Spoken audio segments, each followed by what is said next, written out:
It's Bourbon Blog Live. We are joined live by Sean Williams of Cohiba Cigars, one of my favorite gentlemen in the cigar business, and it's great to have you on our live show, Sean. Thank you. Good to be here. Thanks for having me, Tom.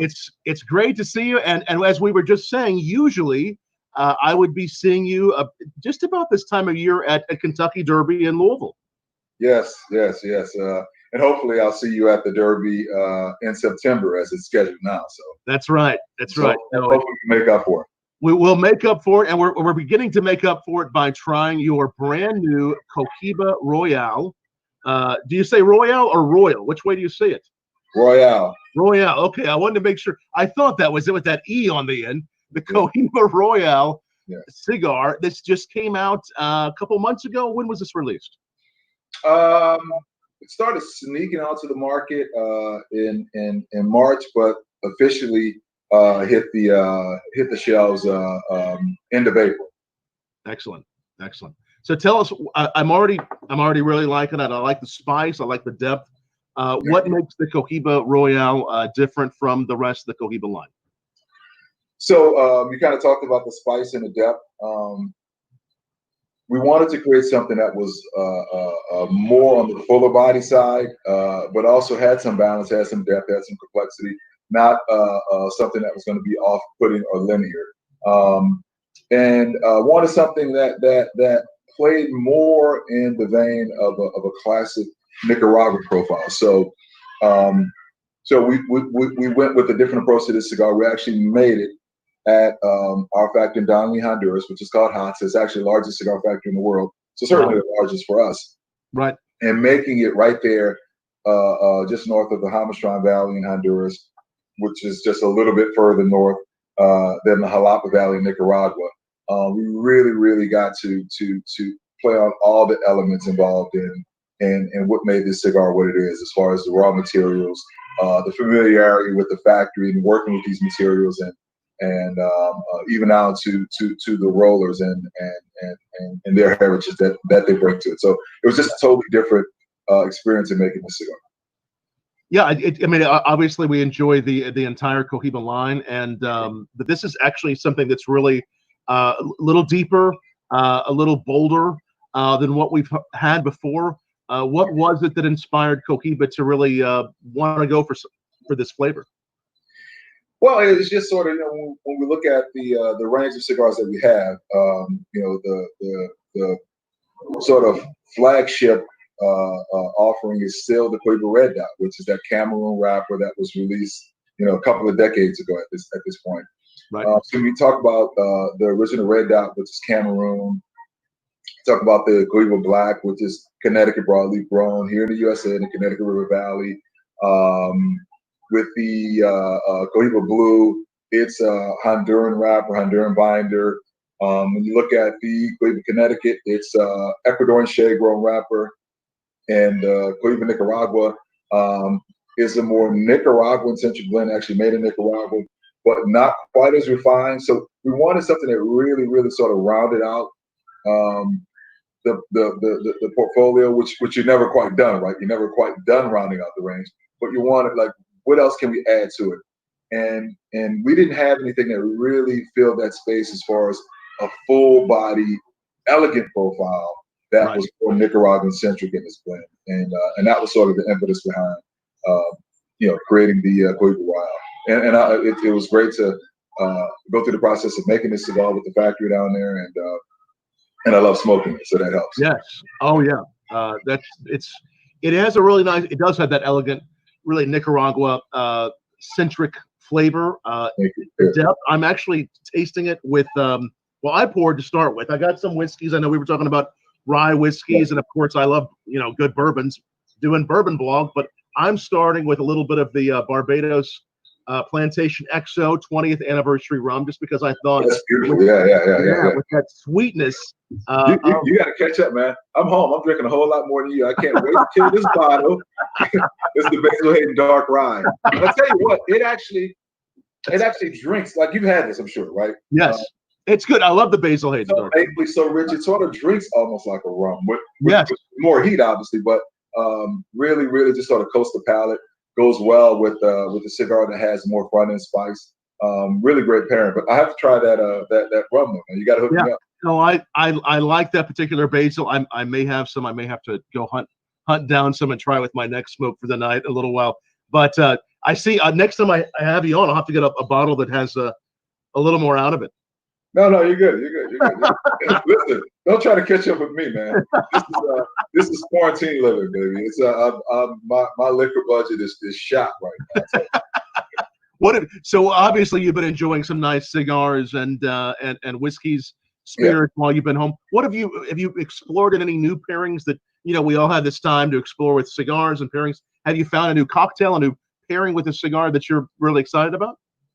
So as far as cocktails, no, and I don't know if I would say pairings, but the one if there's something that stands out as far as the one new spirit that I've really gotten on over the last 2.5 months, it's a Blade and Bow. Blade and Bow is very nice. Yeah, and I'd heard of it but never had it.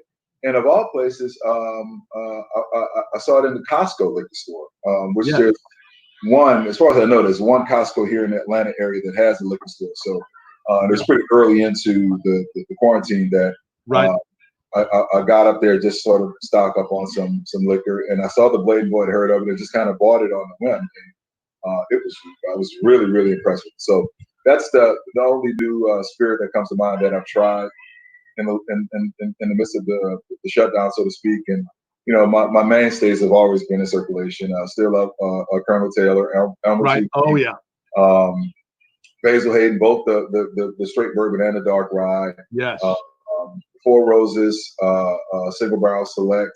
I'm sure I'm missing something, but I just kind of work through different things, man. The Michter's American, we talked about that. Yep. I got a little of that too. A couple days ago. So there you go. Yeah. You mentioned how much you liked it with this particular smoke, so I'm gonna try the Michter's next with it. And again, for those of you just joining us, it is Sean Williams of Cohiba Cigars. We're trying the Cohiba Royale, recently released. Was it March? You said it was released in March. Officially April. Yeah. April. So this is actually a release that happened really during COVID. What's that like, having a new cigar being released during this kind of time? Hey man, could I have planned that any better, right? Like release a cigar during an international pandemic. I think it's actually helped in a way, right? Because early on, once I got the sense. I mean, really, after I came back from my last trip was New Orleans, the weekend before St. Patrick's Day, and I had 2 events there scheduled. One was actually around the St. Patrick's Day celebration, which the city canceled. So that was like, New Orleans doesn't cancel anything. So when they canceled the St. Patrick's Day celebration, that really got my attention, and I had a number of events scheduled after that fell off. I had an event that following week that was supposed to happen in Vegas that was pulled. Had one with the Rob report a few weeks after. So once my calendar started clearing off, I realized, we're going to be sitting still for a while. So I got really, really, really active with trying to get virtual events going, and it helped that Royale had just started shipping, because it gave me something to talk about, and it worked with the retailers because they had a new product in that they wanted to have some more engagements around as far as some people to support the brand. So it helped that we set up a number of virtual events specifically around introducing Cohiba Royale to the customers that would tune in, and I was just really early on just pleasantly surprised at how much people engage with these virtual platforms. Pleasant surprise. Yeah. And people are at home wanting to try a new cigar, right? I mean, that probably helped too. Yeah. And the shops were doing curbside, and a number of shops were shipping. So it really worked out. So it's not ideal to launch any product, I would imagine, in the middle of a shutdown, unless it was sanitizers or Lysol or something like that, right? But it did help in that it gave a nice shot on to the virtual events that we started scheduling really early on. Absolutely. No, I've talked to so many fellow whiskey enthusiasts and cigar lovers that say, hey, obviously been able to do it a little bit more at home, you know, experimenting at home, whether it may be earlier in the day than we typically would. You know, trying it at different times of the day. Usually a lot of people may be having it after work. Maybe they're having it in the morning or afternoon. It can change the experience when you start changing up your routine and also putting something like cigars and whiskey in the mix of a different routine. How's that? How have you seen that to be helpful for the for your palate or just for the experience? Well, I travel a lot, right? I mean, 5 out of 6 weeks I'm gone somewhere. So I didn't tend to really drink as much as home. It's not like I drink a lot now. I mean, I literally picked up drinking liquor, whiskey, when I started smoking cigars, a decade and a half ago. So I strictly enjoy, bourbon or scotch. Most times it's bourbon as a complement to a cigar. So it's not like I'm consuming, copious amounts of liquor, but I am drinking a little bit more. So in that, I tend to really sort of settle in a little bit more and enjoy the cigar, because I can concentrate on it more. It used to be, I travel all week, I get home and I may have one cigar with the whiskey, but oftentimes if I'm running around during the day, I'll have a cigar with an iced tea or something like that. So it just kind of changed the amount of times that I pair a spirit with a cigar, and then also over this time period, I've really had time to rifle through a lot of the test blends and the prototypes that we're working on. So it's really interesting to see with these cigars that in some instances are not fully aged out or not even available on the market yet. You kind of get an idea of how they're going to play with certain things. So it's been kind of cool, man. Just to sort of, again, I haven't tried a whole lot of different stuff. Blade and Bow is the only one that comes to mind as far as a new spirit that I've tried. But it's been kind of cool to sort of kind of think, okay, I'm gonna go with this spirit to match with this. Now I think about it a lot more. Right. Right. No, it makes sense. And same for me. I mean, it's just a chance to try things I typically wouldn't try, do things I typically wouldn't do. Now you were mentioning the process of looking at some cigars that have not been fully released, some that you might not be able to tell us about. What's that process like for you when you're trying those at home or maybe in your makeshift laboratory, whatever it might be? What's that process like? At home, it's that's sort of the easiest part, right? Also, it could be the most frustrating part because when you work on a cigar in the factory, you got to bear in mind that the tobacco is still a bit wet. I mean, it's not wet in the sense that it's been aged. It's dry to a certain degree, but when you roll a cigar, it's just going to be damper. It has to age out and marry. So when you taste it at the factory, once you work on the blend, you taste it there, you get certain nuances, you get certain flavors, you get a certain feeling from it. And that is not always the case after it's had a couple of weeks to sort of really just sort of marry and age out and dry out a little bit. Right. And sometimes you kind of settle down, doesn't it? You immediately think, well, damn, I can't wait to get back to tinker on this or work on this and so forth. So that could be the frustrating part. But aside from that, I mean, it's I've been able to do it now, and it's not so much like work. It hasn't been like a lot of times there's pressure. Like when we were making the Cohiba Connecticut, man, that was we really had to sort of rethink the way we looked at the cigar because we changed the wrapper. And it was sort of a time thing that we were looking at. So I felt a certain pressure around that. Now it's like, okay, well, I know we're not bringing anything out as far as a full release for the rest of the year. I had plenty of time. So I was really kind of able to go through and take my time and really revisit some of these blends that we have in the tank. It's sort of like when you're making an album, you're always working on different songs, not you or me. I've never made an album, but you and I can get together and do this sometimes. There's always songs that don't make the album, right? Right. So, and that's sort of like the same thing. The stuff that we worked on that for whatever reason didn't bring out right then, or maybe we worked on several blends and we decided, okay, well, this blend should be Cohiba Royale. okay, well, what was the second favorite, mix that we came up that we liked that we didn't use? So I got some time to kind of go back and revisit some stuff. No rush, no pressure. And not just for Cohiba. I'm one of a few people that's on the tasting panel for the entire General Cigar portfolio. So, I every cigar that hits the market, pretty much for General Cigar, I've tried at some point and weighed in on. Obviously I don't have the red light and green light authority on stuff outside of Cohiba, but my opinion matters. So I really got a chance to kind of, especially for the other brands. It's one thing with Cohiba. I'm kind of comfortable in this space.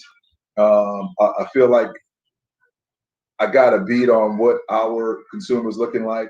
But when we're talking about some of the sister or brother brands like Partagas or Hardy Divine Array or Macanudo or Punch, and CAO, I smoked all those as well. And obviously, Rick is the meat for CAO, Rick Rodriguez, so he's a blender for that. So he and I, we throw each other's stuff back and forth a lot and offer feedback. So it's just been a good time to really just, not just burn through the stuff that we have sort of, kind of on the back burner, but also really take my time and weigh in on some of the stuff with other brands that doesn't have a person out front for it. So, yeah, so it's been good. In that regard, it's been good. Yeah, I'm sure that's a fun process, and I think that's something that I've seen that end of it on whiskey when it comes to really giving feedback on whiskeys. I'll sometimes do that before they hit the market. Certain blends, what proof do you want this at? But when you really think about, you actually get to participate in that. I sometimes do. Yeah. Sometimes cool. I'll get some of those samples and give the feedback. But when it comes to cigars or when it comes to any of these products, I think that's something that while we consciously know it, that there is this this group or this effort that's put into it. It's quite an effort that comes into releasing something like the Cohiba Royale, right? I mean, or any of the I mean, it takes typically it's oftentimes it's almost a year on average before from the time we start working on something until you see it on the shelf. So it's a lot that goes into it. It really is. Yeah. Now, as I'm going a little further into the Royale, I mean, I am getting the earth, the spice is coming through a little bit more. I'm getting there's kind of some subtle creaminess, a little bit of maybe a little cacao maybe that's coming through. Well, that's it. You have the keen palate. Yeah, it's Jalapa Valley tobacco. Jalapa Valley Nicaraguan tobacco. So that's going to give you more of that sort of cocoa creaminess. You get the body as opposed to Esteli Nicaraguan tobacco, which is more spice forward, more body, a little bit, rougher. I mean, in a good way, but yeah, the Jalapa Valley tobacco is going to be a tad creamier than say Esteli or even Ometepe. Right. Yeah. Condega, which I'm itching to work with that. I haven't had a chance to work with Condega tobacco with Cohiba yet, but that's Condega Nicaraguan tobacco is more floral and nutty. You're hoping to do that at some point too. Yeah, man. Yeah. What would you with that one? What would you want to see happen? Honestly, I don't know yet. The trick is you want to put something out. I mean, so I'm a cigar maker. I'm a cigar geek. So I'll always be tinkering with something. But you only have so much bandwidth, right? There's only so much space you have in the portfolio. So at some point, does it cannibalize something we already have? Or is there space for something that's close to it to coexist? And also, can the sales guys sell them? So it's a lot that goes into it. It's not just simple as me having a whim. I want to work with Condega, so let's make a cigar. I really got to think about, how it fits into all the other moving parts. So I don't know yet. Kind of have an idea of I'd like to do something with maybe a Corojo wrapper, a little Condega. But ultimately, I don't know, how exactly I round that out. But I got some thoughts on it. But no hard and fast ideas right now as to how it would sort of land in the rest of the portfolio. It's a work in progress, and we'll look forward to that one. Yeah, that's purely a thought right now. I haven't even started working on it. It's a work in progress in the thoughts, right? It's strictly a wish right now. So I went ahead, Sean, and I changed it up. I went from the rum, and I'm doing some of the Michter's unblended American whiskey, and because you had recommended that one with the Royale, and this is nice, where the sweetness in the rum really helped to accentuate some of that the creamy nature of the tobacco, the undertones I was getting. I think this one is helping kind of both the barrel and the sugar with this wonderful American whiskey. It's really kind of balancing that out, helping that those earthy tones to speak a little bit more. So you use a specific term. You said the barrel. The barrel, right? Explain to me what that means from in your nomenclature. Like what does that mean? So one of the things, with regard to like when you're looking at a bourbon or an American whiskey or a whiskey, how much sugar you're getting against the barrel? Is it really barrel forward? Is it that earthiness from the barrel? Is it that char, that fire? One of the things, you're talking specifically the physical barrel. So the barrel itself, right? Tasting that barrel. So one of the things with this particular bourbon, which I know we're both fans of, it's actually not a bourbon; it's an American whiskey, but it's close to being a bourbon. Yeah. This unblended American whiskey, I get a lot of really good kind of almost candied barrels. So if you think about the char that you get off of a whiskey or a good bourbon, think about that plus a really nice sugar coating. That's something that I think is really a hallmark of the Michter's American whiskey. So with that barrel and that sugar against each other, it's almost this kind of I would say almost kind of this candied corn, because a lot of it is corn, but it's candied corn kind of flavor that comes through to me in the whiskey. And their American whiskey has really always had a nice hallmark flavor, much like, and I'll tell you, I don't think it tastes like Woodford, but when you think about Woodford, it has that really nice sugary corn kind of nature. To me, this one has that as well, but with a nice like char in the background. So let me ask you, so what is your thoughts on how something is designated as a bourbon? Well, and that's evolved over the years. Yeah, no, it has. So I think that with regard to bourbon, I mean, following the rules, at least 51% corn, new charred oak barrel. I mean, those are the main ones, right? Has to be. I feel some kind of way that you can make something outside of Kentucky and still call it bourbon. To be honest. Oh yeah. There's a lot of great bourbons being made outside of Kentucky. And a lot of it's about that terroir. Like yesterday, we had the Family Jones, a distillery out of Denver and Loveland, Colorado, and they have a bourbon. It's an excellent bourbon, but it's 100% Colorado grain, and also 100% Colorado water. Everything's Colorado in it. So while it reminds you of a Kentucky bourbon, it has its own terroir, much like the tobaccos would. But they can still call it bourbon, right? But you can still call it a bourbon. That's right. So is it true that going back eons at this point, bourbon initially had to be, to be called bourbon, had to be made in Bourbon County? Is that a thing? Is that true? Well, one of the thoughts, there's several different thoughts of why they called it a bourbon originally. The bourbon region of Kentucky, there is that.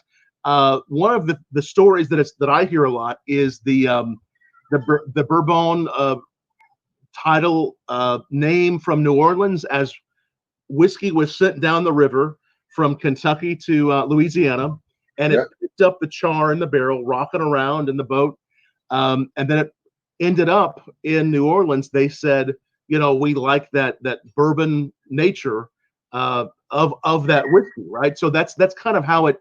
Some believe it took on its name. There's a lot of different stories. Really? So you're talking to a New Orleans boy. You just like made my month that New Orleans possibly had something to do with why bourbon is called bourbon.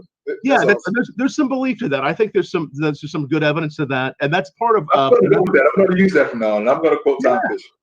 The story's I shortened the story a lot, but the story is a little longer and more fun. But now the brand, and I think you and I had some Jeffersons also when I saw you last year in Las Vegas. They did a project where they sent a barrel of bourbon down the river just a couple years ago, 4 or 5 years ago, from Kentucky to New Orleans, and then from New Orleans all the way to New York, down through Florida, to sort of mimic that. Really? And there's a very limited edition called the Journey, Jefferson's Journey. The one they do more regularly, you probably have seen it or had it, called Jefferson's Ocean. Yeah, yeah. The Ocean is that they actually take it out on a boat. They do everywhere from Asia to Europe, and so all of that was sort of inspired by how bourbon began to get its name, how it began to get those flavors rocking in a boat. So that is pretty cool. yeah, the Ocean. I don't have any Ocean. I have it inside. I don't have any Ocean real close by, but I love the Ocean too. It's great with a cigar, but some of the flavors in the Ocean are so delicate that they're almost just best by themselves. But they are really good. Yeah. How is the how are you liking the dark rye there with that cigar? What's that doing? I'm liking it, and it's not a new experience for me. Again, I just like that sort of mapley coat. It's more viscous. Really good nose to it, and I like the way it just sort of marries with the spice and the latent sweetness that you get from the cigar. So I like this pairing. Excellent. Yeah. Now, with that being said, I'm not someone who's into bourbons that are really hot. So this is right up my alley. I just haven't found a place for those because for me, trying to pick up the nuances of a cigar, if I have something that's too hot, it really meets my palate. So this is my wheelhouse here. You want it a little bit more. You want your whiskeys or your spirits with cigars a little more mellow for the cigar. Yes. Yeah, and that makes sense too. I think that actually can be a very complementary pairing in many cases. And again, now that's being I'm a novice with bourbon compared to you, so right. You know. Well, we are all always learning, and this is the perfect time we can all learn together when we can try a variety of whiskeys and spirits and cigars. Absolutely. From the comfort of our own patios, and you're there in Atlanta, right? Yeah, I'm in Atlanta, and luckily we got a break in the weather. We've had storms off and on most of the days. So it's been weird, so but it worked out for this. So, yeah. And again, if you're just joining us, it is Sean Williams of Cohiba Cigars. We do this every night around 8 p.m. Eastern Time. It's bourbonblog.com/live. Make sure if you're watching this, you like it, share it, comment below. Tell us what you're sipping or smoking or your favorite pairing or even what your favorite Cohiba cigar is. I would ask Sean that question. What is your favorite Cohiba cigar? I know for me, bourbons are like very situational and different. Yeah, do you have a favorite go-to in your line though? That's like asking me who's my favorite, what's my favorite kid, right? It's tough. I get this all the time too. So yeah, so there's some I smoke more than others. It almost without fail, whatever the newest cigar is, I smoke it probably more than others because it's new, right? It's new, it's fun, right? I can tell you one consistently since launch, I probably smoke more than all the others, and that's the Cohiba Connecticut. Because I smoke several cigars a day, so typically that's always my first cigar of the day. And if it's not that, then it's going to be the red dot, the Cameroon. I like that sort of that classic cedary, creamy profile that you get from the Cameroon. So the red dot Cameroon. So that's a good earlier in the day cigar for me. So probably more if I had to really think hard, the one I've smoked the most over the last year, if you said, it may be the Cohiba Connecticut because that kind of works its way in. If not every day, man, damn near, Very nice. The Connecticut's a good start to the day. Do you have anything that you pair that with that you start the day? Coffee. Good cup of coffee. Is there a favorite type of coffee that you like to have that with, or just? I do Bustelo, Cafe Bustelo, and sometimes I just brew it in the pot, and every now and then I'll do a Cafe Cubano if I feel like it, but typically it's just Bustelo. So yeah, nothing special. I'm not a coffee connoisseur. Don't pretend to be. Right. So yeah. I grew up in New Orleans, man. Coffee and chicory. Just make it strong and black, and I'm good. So some of that good chicory coffee. I like that. Yeah. I do. Of course, we always hit up some Cafe du Monde. They're the only place that's open 24/7, from what I understand. Yeah. Right? Yeah. For some good. It's finally back open again. It was actually shut down for a while. So yes. Yeah. What do you think? City by city, I've been trying to pay attention, Sean, to so many cities. The big markets, LA, New York, different. In Louisville, Kentucky, whatever it might be that we follow and that we're at a lot. What do you think this is going to do for just in general cigars, cigar lounges now opening back up? How is this going to change the way we approach smoking, the way we approach, you know, a night out with cigars and whiskey? How will this era change it, if at all? Man, I wish I knew, Tom, honestly. And I'm not being cagey. I just, I don't know, man. And you and I were talking before we came on board. Yep. Shops here are open now, cigar bars included, and they're practicing for the most part. I don't know how diligently, but they're practicing social distancing, so that limits the number of people that can be in. I think in the near term, I would think it's gonna help them sort of get the wheels turning again, because people want to get out, right? Right. Yeah. But yeah, I think 2020, man, is just going to be one of those years where we just kind of figure out the best way to muscle through and cobble together some semblance of normalcy, right? Until this pathogen goes the way of previous SARS pathogens, or vaccine comes online, or something. But it's just kind of hard to stay inside and smoke a cigar with a mask on. So that is what it is. So I don't know. The rare occasion that I'm getting out now, which is not much, it's to cigar places that have outdoor seating, because that's just a lot easier to navigate and kind of work through. So, but we're a resilient bunch. I mean, we're a resilient nation, right? We've gone through a lot, and we kind of figure out a way to power through. And the cigar industry is no different. It's the most cottage of cottage industries, right? Yes. But we're used to adversity and regulation and rules and whatever, and we'll figure it out. Yeah. Well, I hope if nothing else, I think that's some good insight. I hope if nothing else, whenever we can all, bars, restaurants, when everything feels like the version of normal that we did know, or that we now know again, that we can all just enjoy life even more. That we can say, wow, that was a time that maybe we were just enjoying it at home, but we can really come together and enjoy ourselves even more over a good glass of whiskey, rum, cigar. Hopefully, we'll have more and more big parties. I mean, I hope that we can just celebrate life on an even greater level. Absolutely. We should certainly appreciate it more, man. That's for sure. That's for sure. But one thing we know for sure, I mean, as it's been through any, dire situations that we've gone through as a nation, man, spirits and tobacco have always been there for us, right? So, so we know that. Drinks in there, man. Cheers, my friend. Yeah. Let me ask you this. So, yes, please go ahead. I'm more apt to drink out of what I call a rocks glass for my bourbon. Yes.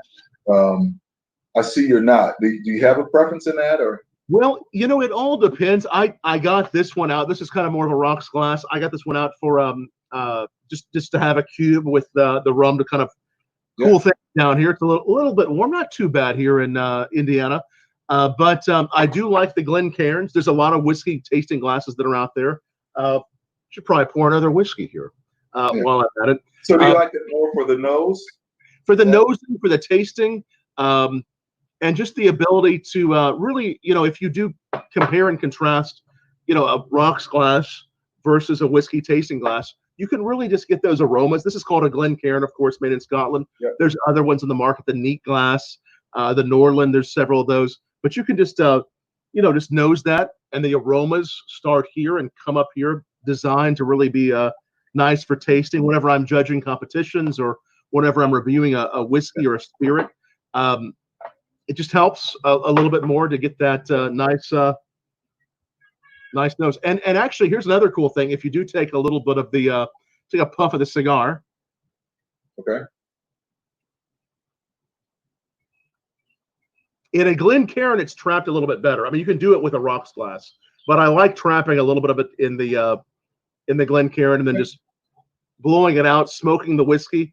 just real quick and just kind of going back to the whiskey. Nice.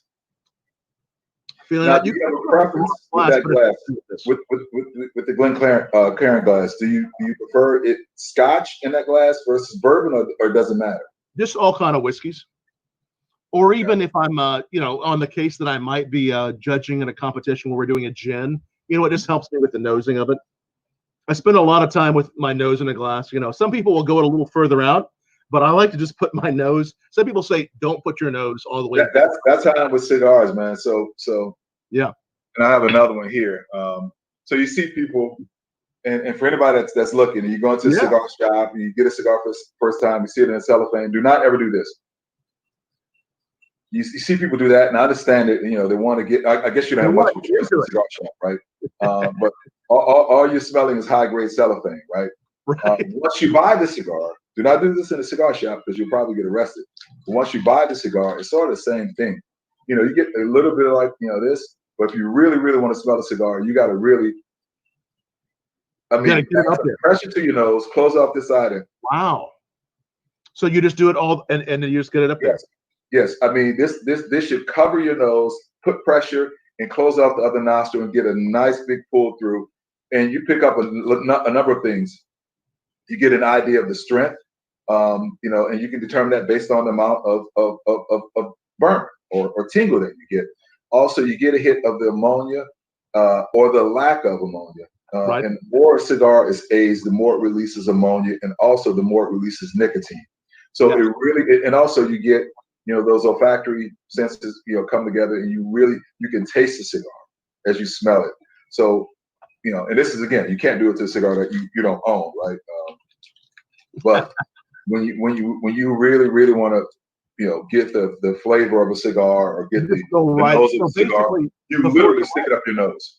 Right. Obviously, before you light it, you just smell it, get it really intimate with the nose, and seal it on it one nostril, close the other nostril off, and get it. Man, you do that, especially knowing how you approach whiskeys. Right. Yeah, I think you'll see a different experience. That's incredible. So when you do that, before you light it, when you're looking for that unlit cigar aroma, are you looking for certain things that allow you to know this is going to be a cigar that I'm going to enjoy? What are you looking for? It's not that cut and dry to where you get that really big sniff and you think, oh, it's not going to be a good cigar. It's hard to tell, but you want to pick up things like you'll pick up coffee, you'll pick up cocoa, you'll pick up spice, you'll pick up floral notes. But for me in particular, I'm looking for strength and ammonia content. Because that'll give me an idea of if I've never smoked a cigar, maybe based on how it hits my sinuses, I kind of know the body of it. Maybe I pair something different with.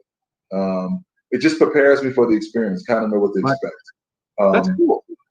Yeah, I'm going to start doing that because I do this so often. Before I light a cigar up, I'm going to start doing that. You do it one time. I'm telling you. You one time and get see the difference. You'll see the difference. Yeah. I like it.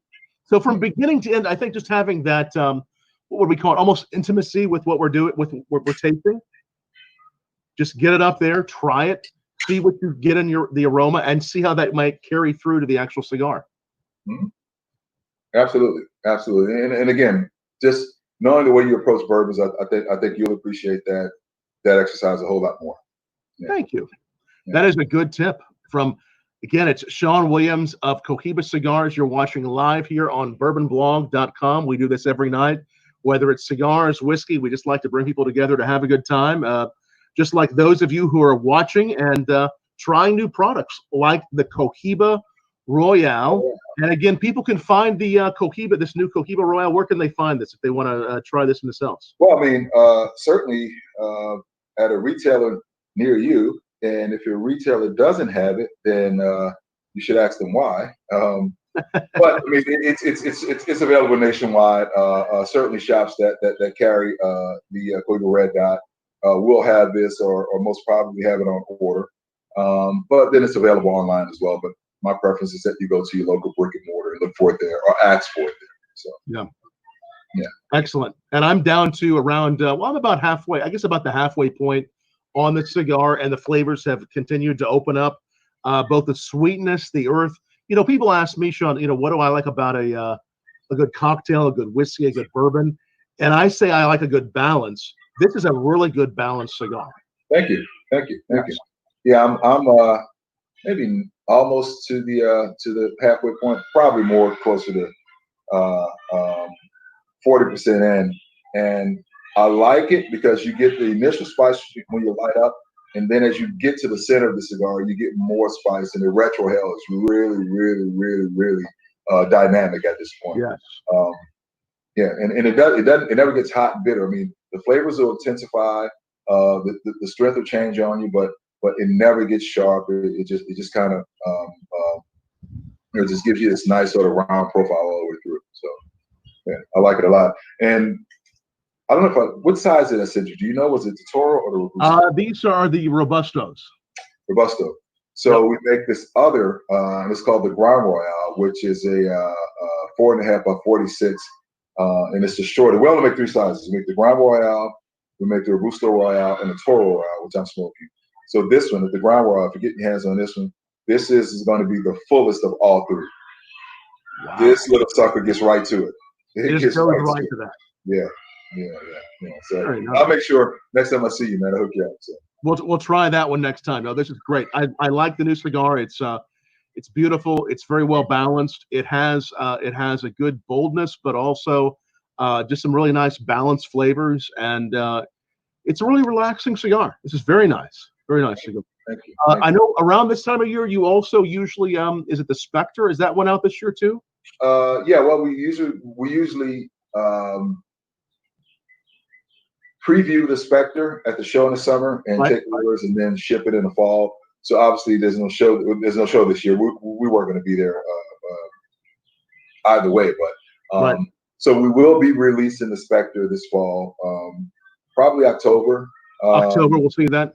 So we need to figure out exactly how we're going to preview it and kind of put it out there so that retailers and consumers can see it and experience it in some way before ordering it. But this year's man, the packaging this year is just it's an undertaking, put it that way. Wow, great cigar though. Really excited about it. So we'll see if the reception this year is going to be as robust as it has been for the last couple of years. But it's a really fun project to work on. Oh, the Spectre is always incredible. We always love trying that with you in Las Vegas. And the probably a lot of people watching know the Spectre because they're fans of Cohiba. Tell us about the Spectre, though. What can we expect with the Spectre? Well, I don't want to get into the weeds too much on it.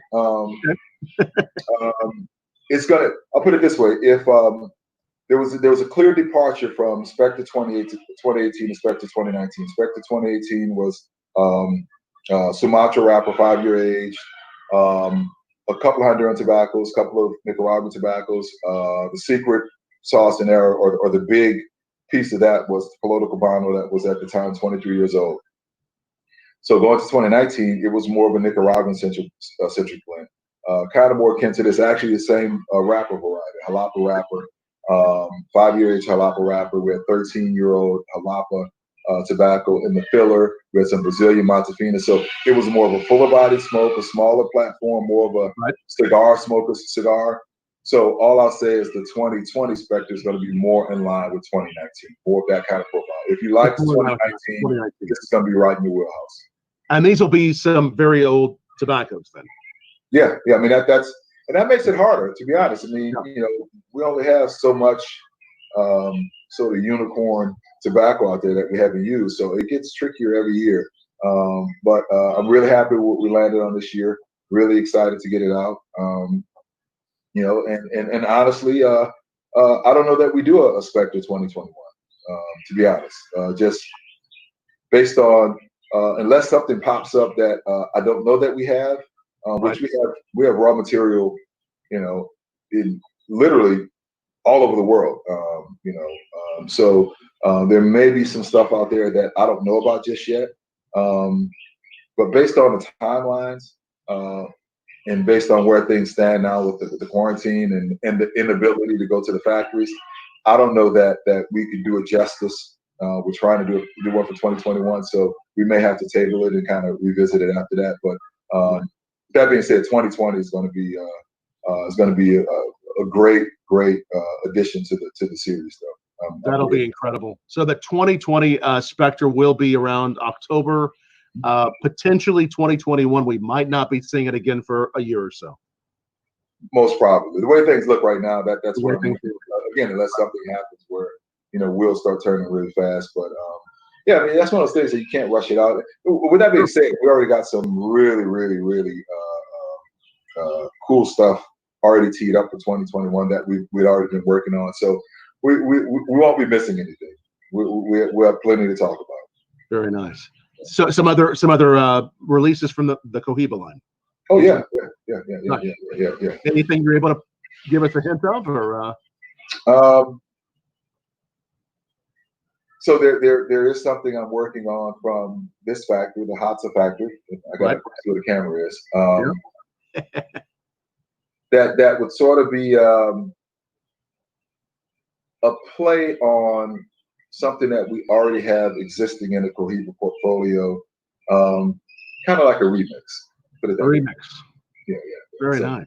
And that's one thing. The other thing, there's something else we're working on. I can't say anything on it at all, but it's going to be something that's going to be it's going to surprise a lot of people. Well, we'll be excited to hear about it when it happens, and we'll certainly bring people the news on bourbonbelong.com when that happens. And again, the Spectre is very limited. How many of those are released? I know it's a very small number. Last year was only 180 boxes commercially available. The year before that, it was close to 400. This year is going to be 200 and change commercially available. We'll have to see from a packaging standpoint. And then there's always a certain amount that we want to keep back for special events and special activations and for me to have. So we haven't got the final count, but we won't have more than 220, 240 boxes commercially available. 10 count boxes. So, you do the math. It's a very, very small allotment. Very limited edition Spectre. So be watching for that, cigar fans, because that'll be October of this year. And that box, that's the Royale box behind you. Can you show us the box there of the Royale? Yes. Very lovely box for the Royale to. And this box is empty. So this is the box, and so if you have the cigars sort of sit all 10 in this package. But yeah, just a really cool packaging. Very nice. And, of course, the box is empty. So yeah. But yeah, so I'm a fan of keeping things pretty simple. So only 3 sizes and 10 cigars per box. So that if someone wants to make the investment and we make the box so that it is a showpiece, you want to keep it. So somebody wants to make an investment. It's only 10 cigars.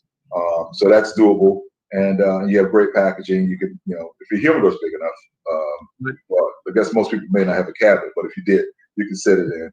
But either way, you can take the cigars out and keep the box to, or whatever. So yeah, I mean it's important. That's I don't have any influence on the front end with the packaging. We kind of just throw these 30,000 foot concepts out to we have a design team in-house, and we also have another agency that we'll use outside from time to time. So we'll let them compete, and basically myself and a couple other people will say, yeah, we like that, or we don't. So people always ask me, oh, you have anything to do with the packaging? I wish I could take credit, but no, not my best. Great looking box, and definitely a great smoke. And what's the 10 count box going for approximately? What is the MSRP? So the Robusta that you're smoking, I think MSRP is $26, $27. The Toro is about $29. So you're talking 10 count box. It's going to be, depending on tax, $260. But most shops will do a discount based on the box. So I mean, I would say in my mind, I would expect somewhere on average around $250. But very nice. It's the top of the line as far as the regular production Cohiba. Right. The only thing that goes above this is the Spectre, which we'll release once a year. Right. And that's and we'll be seeing the Royale for many years to come. Looks like. Yeah. It's I mean, unless something happens that we sunset the project, but it wasn't released as a special super limited release. It's a regular production product. Yeah. Nice. So it's available. Yeah. It's a great cigar. I really love the balance. I love the spice. I'm trying this again with this most recent pour with the Peerless Rye. I can't do that. Like you can change up the spirits throughout the cigar, man. That's Well, it's fun to do. You know, I mean, we have a way of just kind of going through these, tasting them with a rum, a bourbon, just a rye. It's kind of fun to do, and the rye, that spice of the rye. Of course, this is a barrel proof rye. This rye is coming in. This is a single barrel rye at 108 proof. Oh, no, sorry, 108. Yeah, the 108 proof. So around 154% alcohol. This is a little hotter. I was going to say higher. You gave me that in Vegas, man. That's good though. That's some nice stuff. No, we had some. Yeah, so it's very easy. Somebody associated with that brand was with you, right? Or no? That's right. No, we tried that. Yes. Yeah. We tried the Peerless Rye, and it's very it doesn't drink like it's 108. It drinks closer to 90 something, but that spice is coming across very nicely, and has really helped amplify the spice in the Cohiba. It's a great pairing. I wanted to make sure I tried a rye since you're having a rye too. So yeah, but this is not that rye. This is not as hot, man. Yeah, it's a different rye. I didn't remember it being that hot proof because it did not drink like that. It drank so low, didn't it? Yeah, it drinks so much lower. Part of that is just how they do the whiskey. They just really craft that whiskey in a beautiful way to let those, the fruit, the earth, the spice come through in the Peerless. And they have a really nice bourbon. Since I last saw you, about a month after I saw you, they released the bourbon, the Peerless bourbon, which is very nice too. So what's the history on Peerless? I mean, how long has it been around? Is there a lot of history to it or relatively new? They actually are about 102 years old, and they brought it back about 5 years ago. So they just brought it back to Louisville about 5 or 6 years ago. Wow. So Wow. That's awesome. We'll make sure we get you some of that too to try with the next cigar we do. We'll work it out, man. It's all good. We'll make it happen. No, this is so good. It's so good to see you, Sean. It's always fun to have a smoke with you. I think last year when I had a smoke with you at Kentucky Derby, I think it was raining. I think we had to take cover and have just so you know, if I'm at the Derby, it's raining. So you usually bring the rain, huh? Yeah, I mean, aside from my very first Derby was beautiful. In more ways than one, man. I won big. It was great. But yeah, every Derby I've been to, aside from the first one, it's rained. Like, yeah. So, but still, I mean, it's the Derby, man. It's a fun time. It's kind of fun to whether it rains or shines. It's always fun time. But I think that it won't rain this year because it's so late. Hopefully it'll be some good weather in September. I really hope so. Yeah, and it won't be as hot. Nice, relaxed day. I really hope that for you. Well, man, it's so good to see you. And again, it's the Cohiba Royale with Sean Williams. We're trying, and thank you for joining us on this Bourbon Blog Live. And this is great, man. It took us way too long to do this, man. I know we're gonna do it again soon. With Sean. And thanks for joining us. And any other things we can look forward to that you're able to tell us about right now? That's it, man. I mean, just for your listeners here, I'm sure this is an audience that I haven't had a chance to talk with. So, please just follow me on social media. Yes. Instagram is Sean Williams _Cohiba. Best place to find me. On Facebook is just Sean Williams. Good luck with that. But Instagram is Sean Williams _Cohiba. Follow me there. Give me your comments. Suggestions, questions. Whatever, just keep me engaged because that keeps me honest. I want to know what you guys are thinking, what you're feeling as far as profiles and palettes out there as relates to cigars, and also give me bourbon selections. Yeah. Yes, and that's again Sean Williams _Cohiba. That's what I'm going to put that up there so everybody can follow it. Sean Williams _Cohiba. There it is. Follow him. Post some great photos there on Instagram. We always have a fun time with you, and hopefully. We'll be seeing you at a cigar lounge, an event, Derby, whatever it might be soon, and having a great smoke and sip with you. So I look forward to and if Derby lines up right, I'm sure I'll have some Spectre with me, even if they're not released. So that's what we'll smoke. We might do that. I bring the Spectre, you bring the bourbon, man. That's what we'll do. It'll be a good way to kick off whenever they have the what is it called? The call to the post. We'll have a Spectre there with you. I love it. Let's do it, man. Let's do it. Yeah. It's great to see you, Sean. Cheers. Cheers, You my got buddy. well in Atlanta. Great to see you, my friend. Have a good one, man. Cheers, buddy.